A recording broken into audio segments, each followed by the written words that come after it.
आज से इंटरमीडिएट परीक्षा दे रहे समस्त छात्र एवं छात्राओं को ढेर सारी बधाई और शुभकामनाएं। आशा और विश्वास है कि आप सभी बच्चे शांत चित्त होकर के और बिल्कुल अच्छे तरीके से आज एग्ज़ाम में अपना परफॉर्मेंस देंगे।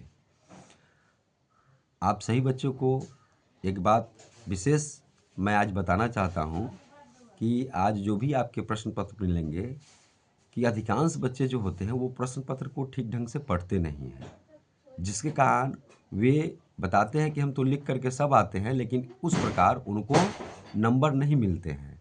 तो सबसे पहले प्रत्येक प्रश्न पत्र में 15 मिनट का समय दिया जाता है। उस समय के अनुसार आप उस प्रश्न पत्र को पहले पढ़ें और अच्छे तरीके से समझें। और सबसे पहले आप OMR शीट पर भरना शुरू करेंगे और सबसे पहले आप उन्हीं प्रश्नों का जवाब देंगे जो आपको आता होगा। इससे क्या होगा कि बहुत सारे बच्चे क्या करते हैं, बाद में OMR शीट को भर लेते हैं और कहते हैं जहाँ मेरा एक क्वेश्चन तो गलत हो गया, ये क्वेश्चन नहीं ये क्वेश्चन होना चाहिए। तो इस पीरियड में आपको क्या करना है कि जो क्वेश्चन हो उस क्वेश्चन को ही आप बनाने की कोशिश करेंगे। चूँकि ऑब्जेक्टिव क्वेश्चन ज़्यादा रहता है, उसमें से कम ही प्रश्न पत्रों का जवाब देना होता है। तो सबसे पहले 1 घंटे का जो समय होता है वह OMR शीट के लिए होता है। तो सबसे पहले आप OMR शीट पर जो प्रश्न पत्र दिए गए हैं उसके निर्देशानुसार आप उस प्रश्न पत्र को बनाएंगे, जो आपको क्वेश्चन आता होगा वही। इससे क्या होगा कि आपको अधिक से अधिक अंक परीक्षा में आएंगे, उसमें कोई भी दो राय नहीं है।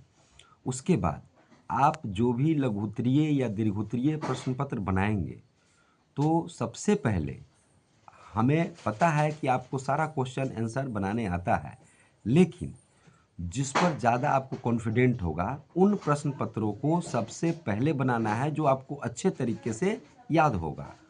और प्रश्न पत्र बनाने के बाद जो आप लघुत्तरीय या दीर्घोत्तरीय क्वेश्चन लिखेंगे तो बीच में ही प्रश्नोत्तर संख्या जरूर लिखें। जहाँ से आप क्वेश्चन में कॉपी में लिखते हैं तो प्रश्नोत्तर संख्या जरूर लिखें कि ये कितने नंबर का क्वेश्चन आंसर आप बना रहे हैं। उसके बाद एक प्रश्न से दूसरे प्रश्न का जब हम उत्तर लिखते हैं तो कम से कम बीच में 1 या 2 लाइन का स्पेस जरूर देंगे। इससे क्या होगा कि जो भी शिक्षक उस कॉपी को चेक करेंगे उससे उन्हें स्पष्ट होगा कि यह प्रश्न पत्र कितना संख्या का है, इसमें कितना नंबर देना है। इससे क्या होगा कि आप अच्छे नंबर आपको परीक्षा में आएंगे। और एक विशेष बात, आपको किसी भी प्रश्न को किसी भी हाल में छोड़ना नहीं है, चाहे वह लघुत्तरीय हो या दीर्घोत्तरीय हो। और निश्चित रूप से प्रश्न संख्या जरूर लिखेंगे। बहुत सारे बच्चे क्या होते हैं, प्रश्न संख्या नहीं लिखते हैं, सिर्फ उत्तर लिखते हुए चले जाते हैं और पता ही नहीं चलता है ये कितना नंबर क्वेश्चन का आंसर है, उसमें नंबर कैसे देना है। और इस प्रकार आप पहले वस्तुनिष्ठ, फिर लघुत्तरीय, फिर दीर्घोत्तरीय क्वेश्चन को जरूर लिखेंगे। कोशिश करना है कोई भी प्रश्न छूटे नहीं, है ना। इससे क्या होगा कि आपको परीक्षा में बहुत अच्छे अंक आएंगे और आप निश्चित रूप से आप टॉपर भी हो सकते हैं, राज्य टॉपर, जिला टॉपर, या अपने प्रखंड में भी आप टॉपर हो सकते हैं अगर मेरी इस बातों को फॉलो करते हैं तो। फिर से आप सभी बच्चों को आज से हो रहे हैं इस इंटरमीडिएट परीक्षा की ढेर सारी बधाई और शुभकामनाएं। धन्यवाद।